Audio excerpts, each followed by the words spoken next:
So we're talking about something unrealistic in Rocky today? Yes. What do you reckon is the most unrealistic thing in Rocky? Well, they get a robot. That happened. Rocky had a robot. Please make a wish. It's creepy. That talks, that thing. Creepy? These things are great. I wish I had one of these when I was growing up. Come on, make a wish, like he said. Rocky Balboa is a fictional character defined by three things: his grit, his determination, and his ability to survive a 14-hit combo to the face. One of Rocky's lesser discussed talents, though, is the fact he has a seemingly unlimited amount of stamina and can run forever. I thought the whole point of Rocky as a character was that he had a lot of stamina. Yeah, he wins, he's got the most heart. He doesn't have the greatest footwork, he's not got the greatest speed, but he can just take whatever you throw at him and keep going into the 15th round and still swing with knockout fucking power.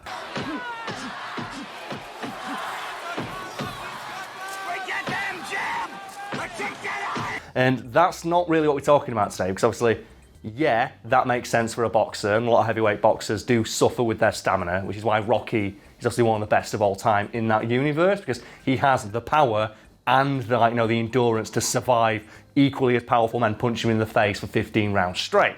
What we're talking about, though, is his training regimen. What about his training regimen? How far he can run, which the movies never seem to make a big deal out of. I know that when I say the words, the movies don't make a big deal about Rocky running. You can smash cut to like 5 different montages of Rocky running.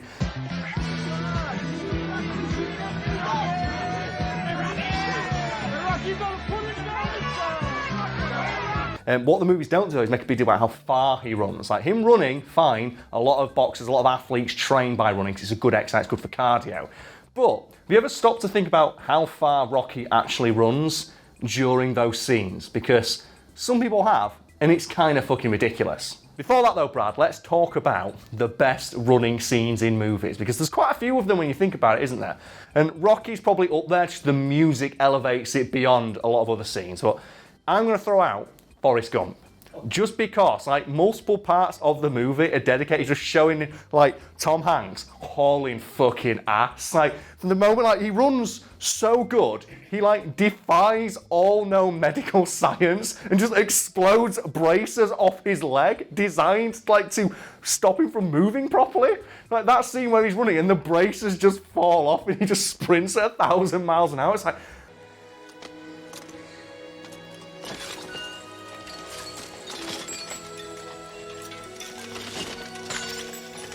that doctor did not know what the fuck he was talking about, did he? He's also able to run across, like, US states and No, back. he runs across all of America and I back. thought it was 3 times, isn't it? Yeah, he runs across America and back like 3 times. It took us, what, 15 hours to fly across America? And he runs it. I think the insinuation is he does it over the course of a couple of years.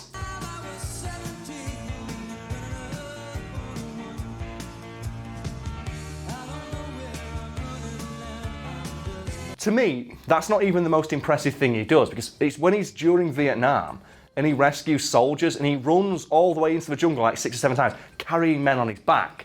That's the one that gets me, because that means he's doing full sprint with with the entire weight of another person over his shoulders, and it doesn't slow him down. Before we carry on, take a little step to your left. Yes. Right, behind you right now, I'm going to set up the starting line of a racetrack. Oh, are we going to have, like, the race of racers? Let's okay. do it. So we're going to have, first, obviously, we're going to get Forrest Gump, and then we're going to put up Rocky Balboa. Well, I think, what kind of race is it going to be, though? I think it's going to be an endurance race. Yeah. It's a sprint, we're just going to put, like, the Flash or some shit in there. I don't want to do that. So we've got Rocky, Forrest Gump, and obviously the T1000. Oh. If it's going to be an endurance race, the T1000's going in. Because I don't think...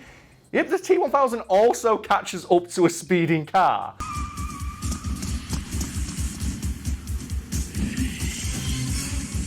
Other than that though, Homer Simpson. Because Homer Simpson also can keep up with a car, because obviously in the homage to Terminator 2, when he's chasing Ned, and Ned can't outrun him because he's in a Geo, so he's gaining on his dad run. Neddy? Neddy! He's skating on us! I'm scared! And just Homer just leaps with the golf clubs onto the back of the car. Oh, who else we throwing in? If you jump into television, I'm going to stick in Phoebe Buffay from that episode where she runs with her arms flailing around. She's just there. The thing is that we don't know how fast she can run. Come on, let's start running, let's go! But That's a technique that I want to see. I want to know how well that technique like works against. So I think what we're going for here is like styles of running. Because Forrest Gump, I say, is the most traditional. Then you've got Rocky Balboa, who's doing like the jog boxing type thing. And then you have like the T-1000 just doing like the pinnacle of what human efficiency can achieve. Running with just pure intent and murder. Then you've got Phoebe Buffay who's just out there loving it. So any more runners? Bryan Cranston in the walking episode of Malcolm in the Middle. Because if we're going for stamina and distance, it's like race walkers can like do 100 Ks in a couple of hours. So let's put Bryan Cranston in that fucking suit and let him try challenge these people. Oh man, any more? Other editors sat in the corner of the room pretending not to be here? Any running moments in movies? Oh yeah, put Dash in. But no, it's got to be Dash when he's teaming up with Violet. Johnny runs in the orb. He's running the ball. He runs in the orb of energy. It's like, yeah. Because that way you can do that's Super Monkey Ball at that point, isn't it? That's fucking amazing. There we go. The greatest race ever seen. I like it. The one last touch I'm going to make is I'm going to put the T-1000 a little bit further back. He's always got to be chasing. Yeah, he's chasing them. So he's chasing, they're running away. And then depending on who he catches first, there's no winning, there's just not losing. That's what it is. I like it. Go. So in these montages, how far does Rocky actually run? It's difficult to tell in a lot of them because there's no just visual points of like reference you can use to establish how far he's run, like when he's running along the beach with Apollo Creed, for example. But in Rocky 2, he's running through the centre of Philadelphia. And there's a magazine like based in Philadelphia, who I'm going to assume are experts on the city they're based in, who calculated based on the landmarks that Rocky goes past during that run, which is never shown to be anything other than just like his morning training regimen, as evidenced by the fact that half the city of Philadelphia knows he's going to be there and follows him on this run. He runs about 30.6 miles, or around 50 kilometres. So he runs a marathon and a bit in his morning exercise routine, and he's a boxer. And no one in the universe seems to care that the heavyweight boxing champion of the world can sprint a marathon as part of his morning exercise routine. Even professional runners, like Mo Farah, don't run that in a day. And Rocky Balboa is doing that and then going to the gym for 3.5 hours and lifting rocks and doing like the leg lift and shit like that and then punching some meat.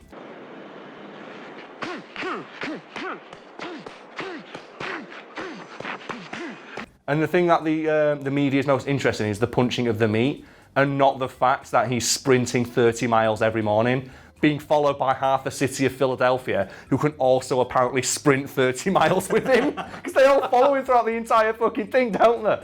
Think about how crazy that is. Have you ever watched like that series? I think it aired like during the Olympics one year. It was like, we're going to do the Animal Olympics. Did you ever see that? No. It was great because they said like, oh, just insects dominate. Because what they did is, to make it fair, is made every animal in it the size of a human being. And they said like, oh, here's the elephant, and it's going to like do the weightlifting. Ordinarily, an elephant can lift like, this much of its trunk, but when it's human-sized, it can barely lift anything. Now who's coming in? Oh, it's the rhinoceros beetle. And it shows you like the weightlifting thing, and it's 50,000 kilos. What's this? A staggering 54,000 kilos! There, look, a firm grip. And the little insect's like, ah, and lifts it up. And they do like the high jump. And they say, oh, here's the high jump for humans. Here's the high jump for like, I don't know, fucking like lizards and frogs and that shit. And he goes, here's the high jump for a flea. And it's a mile in the air. And the flea jumps. And it just flies off into the stratosphere. And the announcer goes, well, it can jump high, but it can't aim where it's jumping. So it's disqualified. Look at him go! Oh. That's the stadium. Missed the volcano. What a height! It's so stupid. I want it to happen every year. There's just something cracked me up about just it pans across, it just shows you the flea. And it's just in a mile in the air, in the clouds. It just takes off in a fucking orbit like Team Rocket. So how are we even going to conclude this? By saying that in the universe it exists in, Rocky Balboa can run a marathon like it's no big deal, and no one seems to give a shit. And that's hilarious to me. We've talked quite a lot about Rocky, not just in this video, but in quite a lot of other videos. Yeah, it's like Rocky. It's a good movie. So instead, should we talk about Stallone, the man himself? The man behind the Rocky Balboa. Okay, I can do that. Well, what's your favourite Stallone role? I think it's Demolition Man. Oh, I was about to say Demolition Man. Really Just like Demolition because It's so bad. And the fact that you hear all the behind the scenes stuff on it's the best bit though. Because apparently behind the scenes, like Wesley Snipes, like I'm going to do all my own stunts. Like, you know, I'm fucking Simon Phoenix. I'm Wesley Snipes, man. I don't pay my taxes. I just train martial arts all day. And apparently what they do is they'd bring Wesley Snipes in, they'd let him do his stunt scenes, go, well done, Wesley. Excellent work today. And then they'd bring in a stuntman and redo it all. Wow. And they never told him.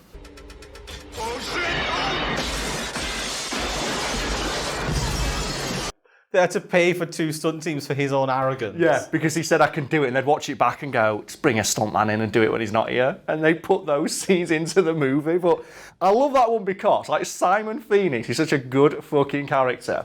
Because the idea that just a single criminal can just take over an entire city because they don't know what crime is anymore. And it also like, introduced like world building. Like, if you want a lesson in that, go watch Demolition Man, because the fact, like, what appears to be your boggle, sir? My boggle? Say, how much do you weigh? So good, like, the Hall of Violence.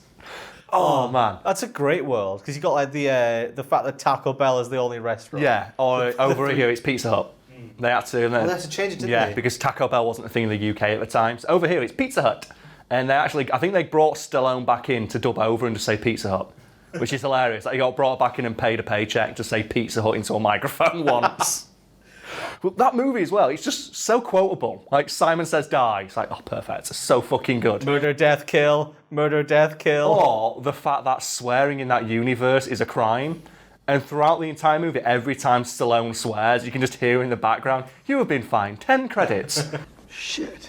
You're a damn good flyer. You are fined 2 credits for a violation of verbal moralities. It's so fucking good. Like, Brad, what is the name of Stallone's character in that movie?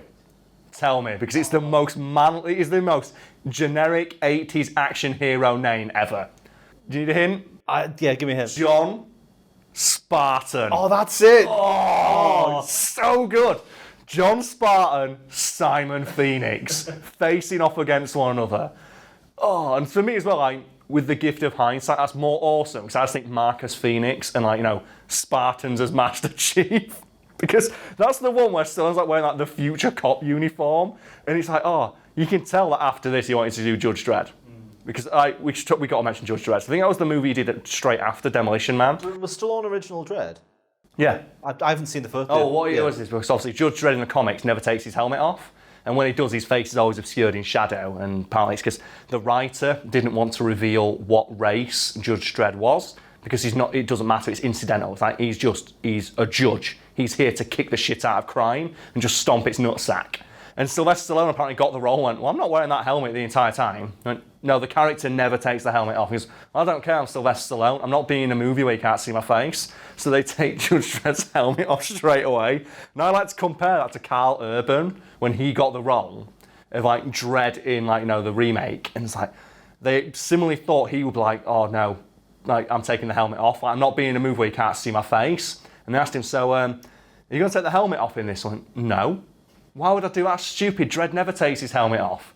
Of course I'm keeping it on the entire fucking movie. That's the point. You're not supposed to know what I look like, so it doesn't matter. I'm like this unstoppable sentinel of justice. Who gives a fuck what I look like? It's not important. I'm here to throw people out of windows and shoot people in the dick. And that's what he does.